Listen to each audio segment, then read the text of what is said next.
Just like how you can't keep President Trump out of any discussion.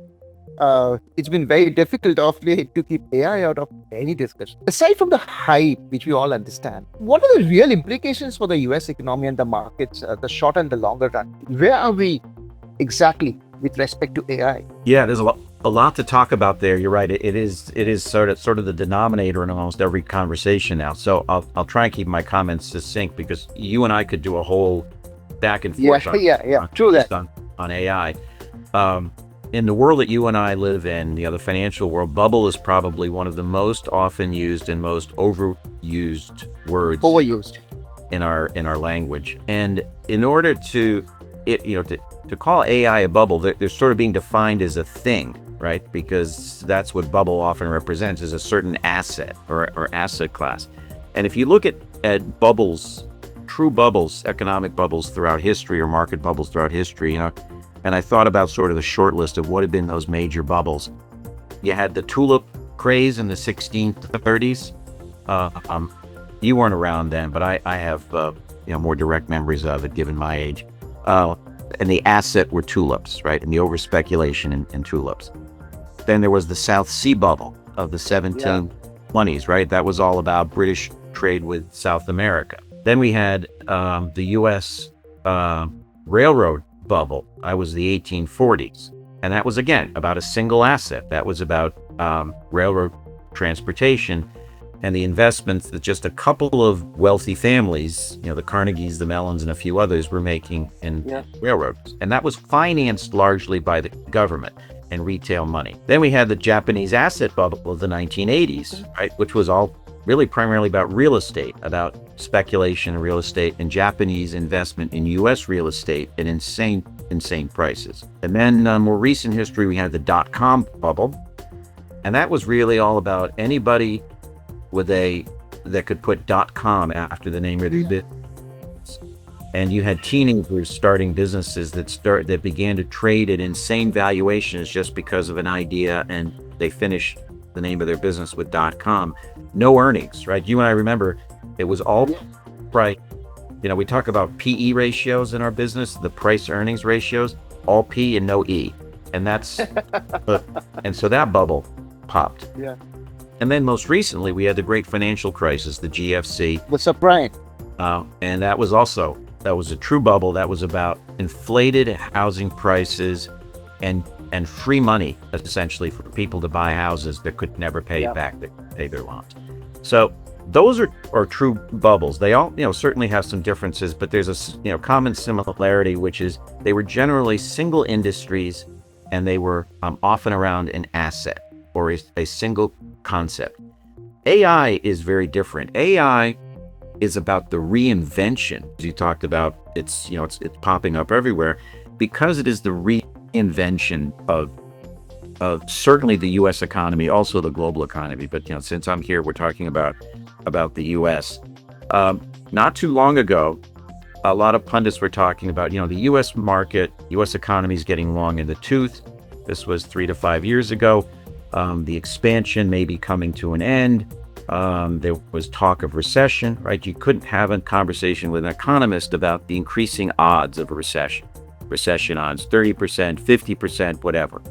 That suddenly has all ended with the advent of AI, because AI is truly a reinvention of the economy. AI has been analogized as the next industrial revolution, which portended economic expansion for decades and decades to come. I would go even further than just the Industrial Revolution, because that happened over an extended period of time that unfolded over decades and decades. Some may say really over almost a 100-year period. The speed with which AI is unfolding, it's more analogous almost to the invention of fire in terms of the impact that it's having. Folks used to talk about AI as something, we're not going to see the impact right away. It's going to take years for us to see the impact.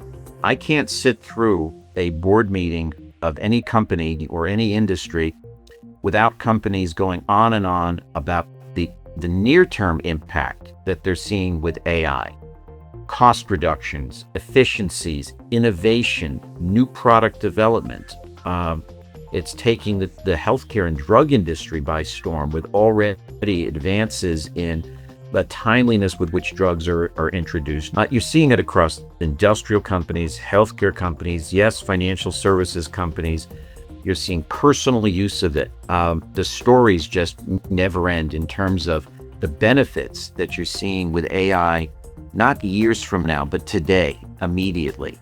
And those impacts, certainly, as we just talk about efficiencies, the cost reduction, which drives profitability, innovation, which drives revenue and ultimately profitability. So the impact that AI is having, certainly there are concerns in the future. What will AI do to the social fabric as it relates to, job destruction? Well, I think as much as there's job destruction on one end, there's job creation on another, and in the middle, AI is a wonderful tool to enhance job productivity. But certainly there are concerns about what are the impacts of AI on employment near term. What's the impact of AI on learning? If AI does the learning for you, what does that mean for education? So certainly there are societal concerns that will have to be figured out over time, but society has always done a good job of figuring out how new innovations in technology impact our lives. But from a constructive, positive perspective, AI truly is reinvigorating the global economy, certainly the U.S. economy, and the impact that will ultimately have on companies' efficiency, profitability, innovation, product development across all industries. We're just beginning to see the impact. So I don't believe it's a bubble that will burst. Certainly there will be individual companies that will be overpriced as a result of the hype. And we'll see bubbles bursting on an individual company basis. But this notion that we're in a tech bubble, to me, that's too broadly defined. I would rather you focus on the companies that are truly benefiting from AI in terms of cost reduction, innovation, productivity, and they will continue to be the winners in a reinvented AI economy. Absolutely, and I echo your words because I get asked this. It's a part of evolution, right? I mean, people maybe a couple of decades or 3 decades back said that computers are going to take away jobs of many people, but people evolved, right? And today it's created more jobs than it has taken. To your point about the business of giving advice, whether it's a physician giving advice on the health of an individual after an exam, or in our business, a financial advisor using it as a tool to improve the quality of advice that they're giving to investors. Just dramatic improvement. And the interesting thing is the consumer is embracing it. They're embracing it on the output front, and they're embracing it on the financial advice front. Yeah, I would rather let AI do the heavy lifting, and I could service a lot more clients.